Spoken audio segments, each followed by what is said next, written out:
A crise climática está a transformar o mundo à nossa volta e a tornar a vida mais difícil.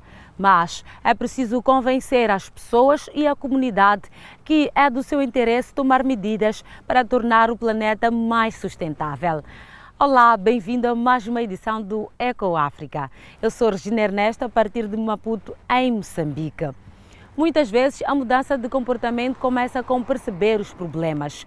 Hoje esperamos trazer alguns deles e mostrar que há soluções.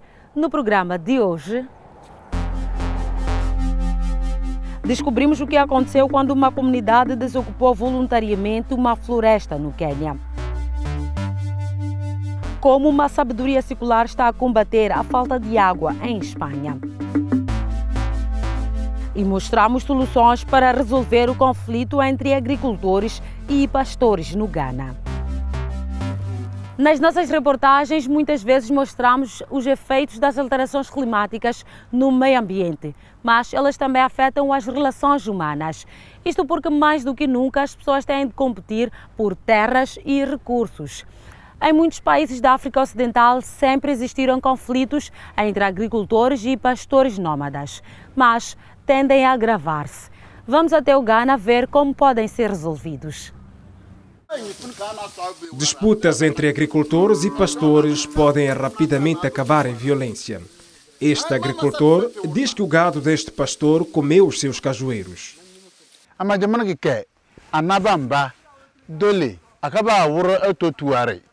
Como não há zonas de pastagem, o gado destrói nossas culturas, o nosso sustento.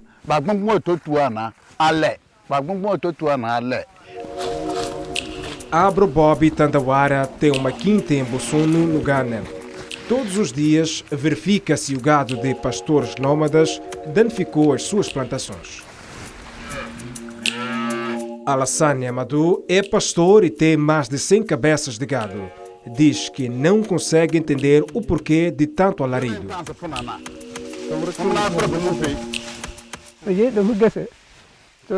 Não há terrenos para o gado pastar.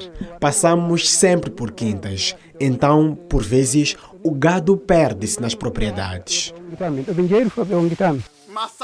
O agricultor exigiu uma indemnização, mas Amadou não estava disposto a pagar. Foi necessária mediação externa.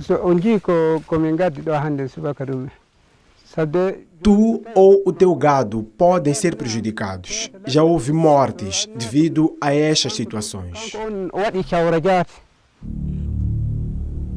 Este foi outrora um acampamento Fulani em Tili, no norte do Ghana. Testemunhas dizem que soldados incendiaram o local. Estas imagens filmadas secretamente mostram alegados soldados a levarem pessoas da etnia Fulani para campos de refugiados. Os pastores vieram por causa da erva abundante, mas nem todos são nómadas. No Ghana, há centenas de milhares de Fulani, mas não gozam de plenos direitos. Muitos veem-nos como ladrões ou extremistas, o que, segundo os especialistas, é infundado. A situação chegou a um ponto em que os Fulani, enquanto tribo, são geralmente discriminados. É típico do racismo ou do etnocentrismo. Tudo que diz respeito ao outro é mau.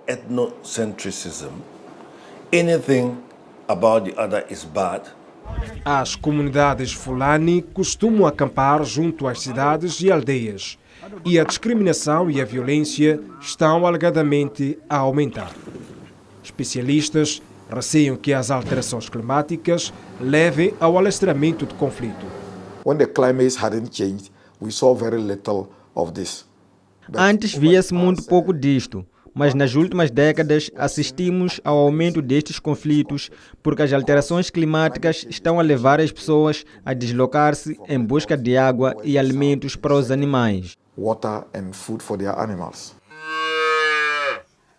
As chuvas imprevisíveis, o aumento da seca e o crescimento populacional agravam a concorrência por terras férteis. Por isso, os Fulanis estão a deslocar-se, afetando os ecossistemas. Sucessivos governos não conseguiram reservar áreas de pastagem. Os pastores também são alvo de críticas. They should mind the numbers of the animals.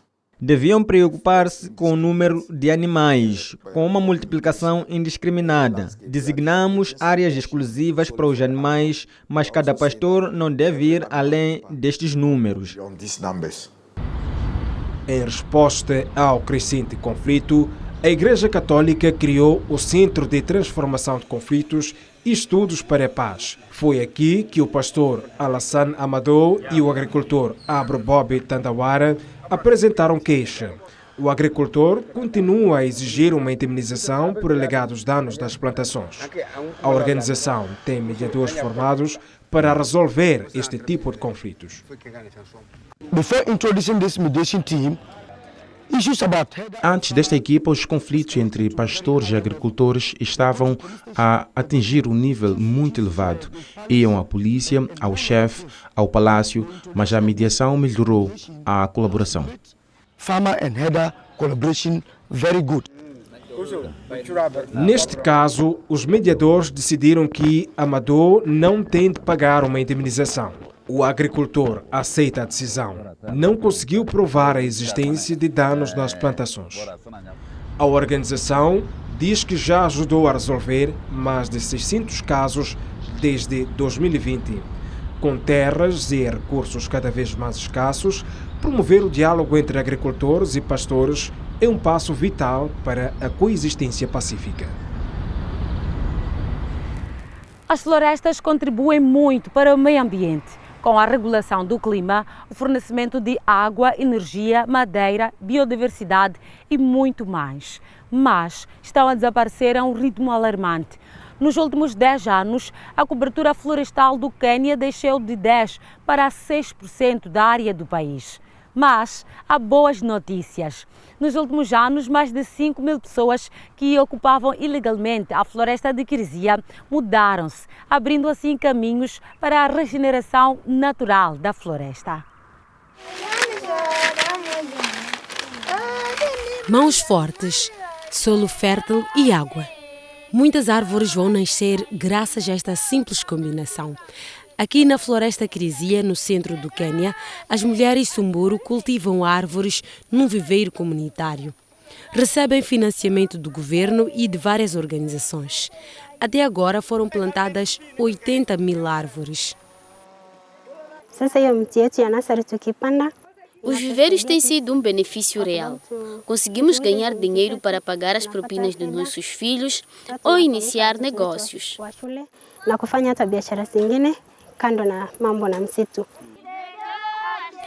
Mas nem sempre foi assim. Até 2020, poucos Samburu pensavam na reflorestação. Para fazer carvão, muitos cortavam árvores na floresta Kirizia. Com 92.000 hectares, esta reserva florestal alimenta grandes rios e é uma importante fonte de água no condado de Samburu. Ao longo de décadas, milhares de pessoas instalaram-se na floresta ou perto dela e deixaram o gado pastar. Uma utilização não regulamentada dos seus recursos que acabou por destruir 1/3 da área total. As comunidades perceberam então que a sobreexploração estava a pôr em risco o futuro da floresta. Tínhamos de caminhar 5 quilômetros para ir buscar água. A floresta estava claramente a morrer. Assim, em finais de 2019, os Samburu decidiram partir. A emissora nacional do Quênia, KBC, acompanhou a história. Algumas das famílias já deixaram a floresta. Outras estão a demolir as suas casas enquanto se preparam para partir. As pessoas afetadas dizem que saem voluntariamente. O que poderia ter sido uma fonte de conflito entre o governo e a comunidade local foi resolvido de uma forma pacífica. Penso que abandonar uma floresta sem pressão do governo é algo único no mundo. Ninguém nos obrigou. Apercebemos-nos dos problemas. Vimos os nossos animais a morrer sem pasto. Também estamos a perder vidas. Por isso, decidimos que o melhor era sairmos, cuidar da nossa floresta para que a floresta possa cuidar de nós.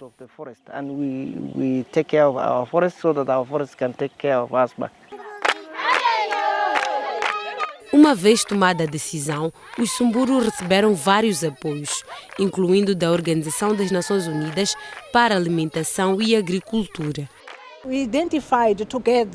Identificamos em conjunto as necessidades das partes envolvidas, para saber, por exemplo, quais eram as necessidades na gestão da floresta e assegurar também o acesso e a utilização realmente sustentável dos recursos florestais. Por exemplo, a fazer mel. Organizações locais e internacionais formaram a comunidade em apicultura sustentável e a produção de mel disparou. Hoje, a tribo ganha quase 30 mil euros por ano com a colheita do mel. A maior parte das vezes, chegamos a 1 tonelada em 2 meses. Estes são alguns dos lucros que estamos a obter. Nos arredores da floresta crisia, os Sumburus estão a construir um futuro para si que não prejudique o ambiente. Lenta, mas seguramente a floresta e a fauna estão a começar a reflorescer.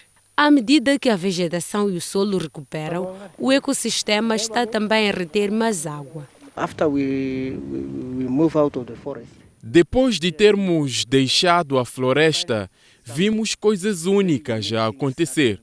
Por exemplo, esta barragem está cheia de água e o nível de água está a subir para as nossas casas.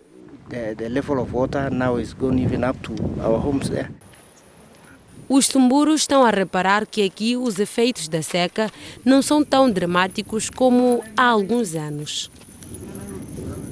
Entretanto, na Europa, as alterações climáticas tornam os verões mais quentes e secos, incluindo o sul da Espanha, onde agricultores fazem de tudo para manter os campos irrigados.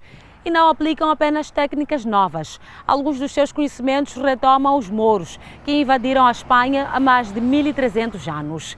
E alguns dos seus métodos agrícolas continuam a funcionar bem até hoje.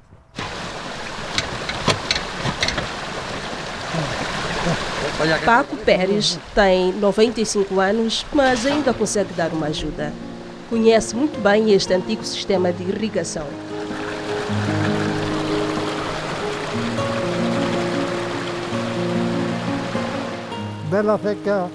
Sempre adorei ver a água nos canais. Com ela cultivávamos os campos. Vivíamos desses canais. Se vivia de la sequía.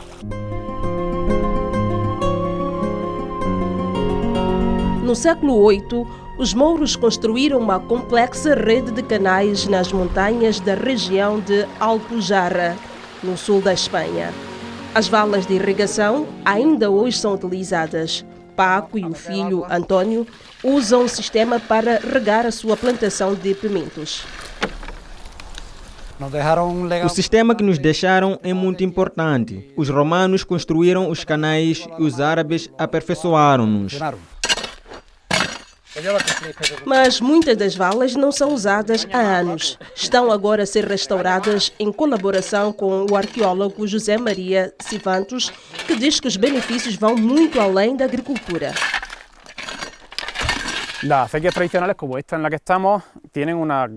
Canais antigos como este são muito importantes para o ambiente. Geram vida. Parte da água infiltra-se e dessa forma o sistema contribui para mais biodiversidade. E nasce mais abaixo, não? São sistemas que generam uma grande biodiversidade. A rede de canais impede que a água escoe demasiado depressa. É um bem cada vez mais escasso. Paco diz que já não há como negar as alterações climáticas. Já levamos 18 anos que não nevamos em meu pueblo. E outra vez Há 18 anos que não neva na minha aldeia. Antes, tínhamos sempre de limpar a neve dos telhados.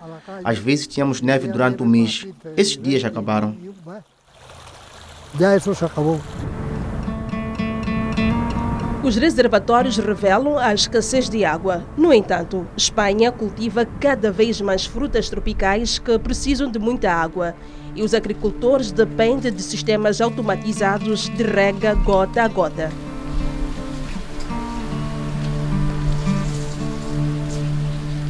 O engenheiro agrônomo Eduardo Maldonado diz que os antigos canais são obsoletos porque a água infiltra-se e evapora pelo caminho.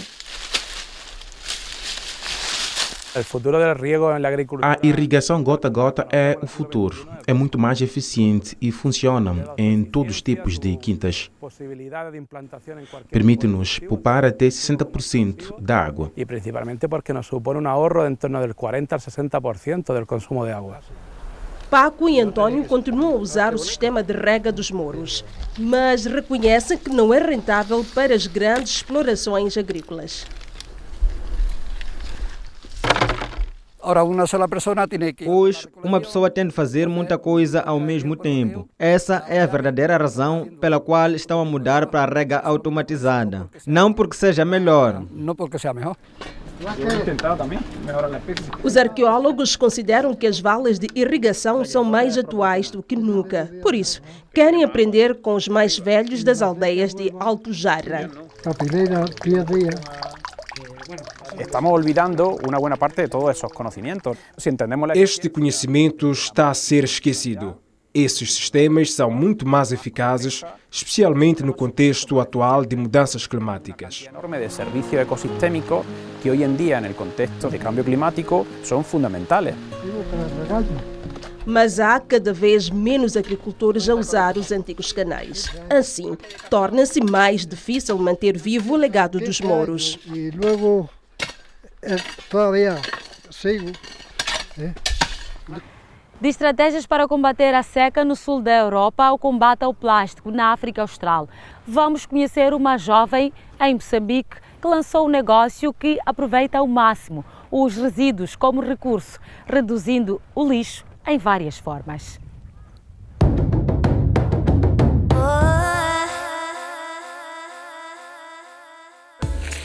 Todos os anos são colhidas e processadas em Moçambique 3 milhões de toneladas de cana-de-açúcar.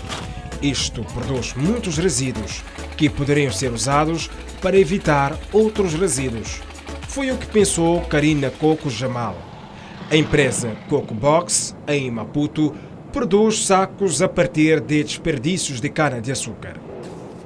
Nós produzimos todo tipo de sacolas que podem ver aqui, todo tipo de tamanhos de sacolas, desde os mais pequenos aos maiores.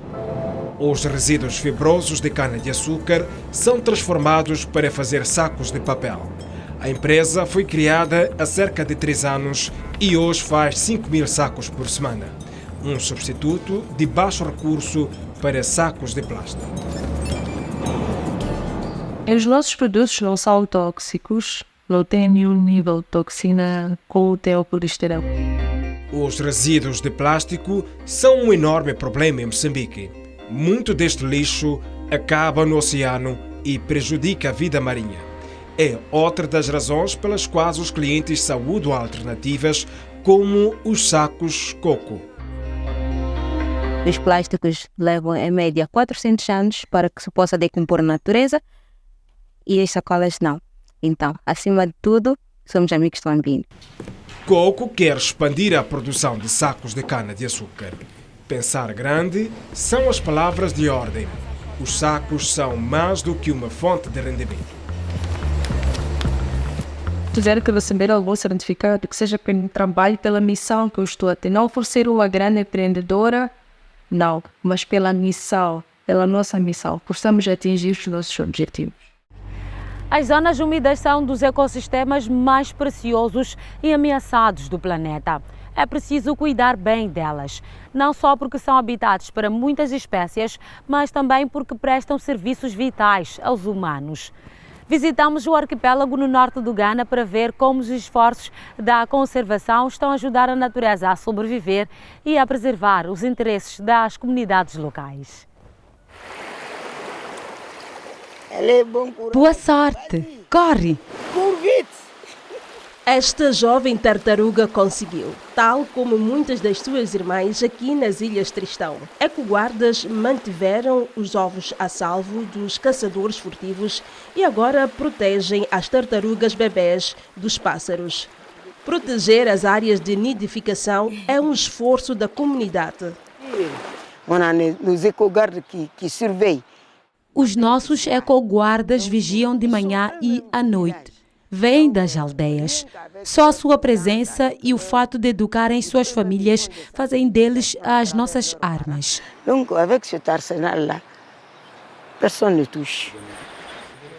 Os ecoguardas têm estado a trabalhar com o corpo de conservação ligado ao Ministério do Ambiente da Guiné-Conakry desde 2013, quando as Ilhas Tristão foram classificadas como área marinha protegida. O acordo combina o conhecimento dos ilhéus e as contribuições de autoridades científicas e governamentais. Um dos organizadores explica como. On a vraiment fait un cadre de concertation où les populations étaient libres. Criamos um quadro de consulta onde as pessoas podiam exprimir-se, muitas vezes na sua própria língua, neste caso, sussu ou alu. Depois, transformamos os resultados num plano de gestão. Foi assim que surgiu o Comitê de Gestão, por exemplo, com as suas delegações locais. As Ilhas Tristão são uma mistura de mangais, pântanos, florestas, bancos de areia voltados para o Atlântico, um tesouro de biodiversidade. Mas a subida do nível das águas do mar ameaça as comunidades locais. Em 2023, 1/5 dos campos de arroz da região ficaram inundados de água salgada.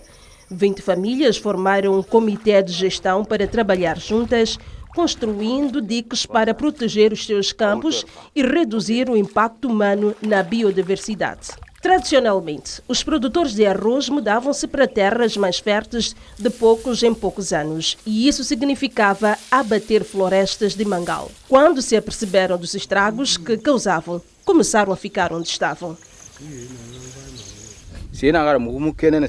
Havia um projeto de restauração do mangal. Percebemos que não fazia sentido plantar num sítio e abater no outro. Por isso, mantemos as terras férteis que temos.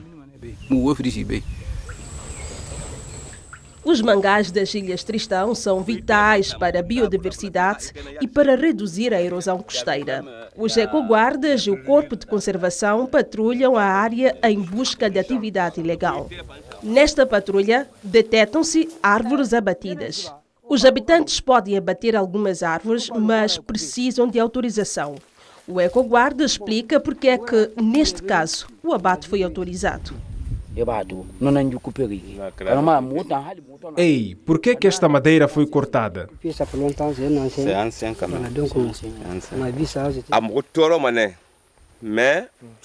A madeira foi cortada para fazer uma estrada para a última aldeia.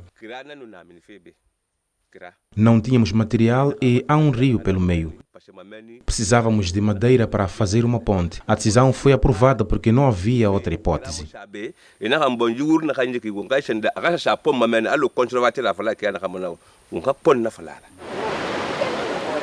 As outras regras são difíceis de aplicar.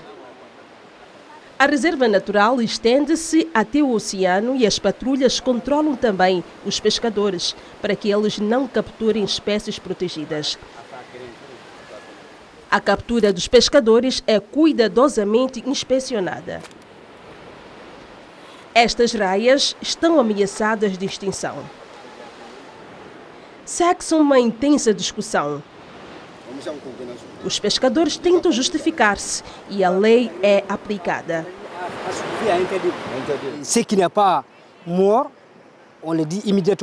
Se os peixes não estão mortos, dizemos-lhes para os libertarem. Se já estiverem mortos, perguntamos por que os apanharam e explicamos que não devem fazê-lo. Desta vez, os pescadores recebem apenas um aviso. Este esforço de conservação comunitário visa conquistar toda a gente nas Ilhas Tristão. Uma história que demonstra aquilo que somos capazes de alcançar quando percebemos o porquê é importante proteger o meio ambiente. É o fim de mais uma edição do programa EcoAfrica. Esperamos que tenha dado o que pensar. Eu sou Regina Ernesto e despeço-me a partir de Maputo, em Moçambique.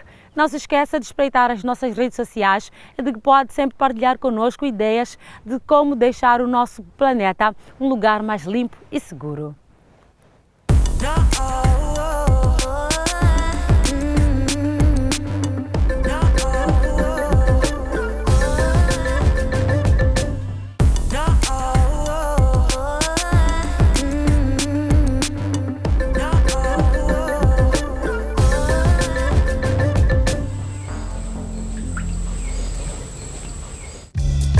Perdeu um programa? Não há problema. Temos novidades. Na nossa página EcoAfrica, em português, pode ver os programas passados. Como posso ter verduras frescas do meu jardim? O que acontece com o lixo que produzo? E como funciona, por exemplo, a energia solar? Todas as semanas, novas histórias repletas de informações e inspirações de todo o continente africano disponíveis para si a qualquer momento. Aproveite!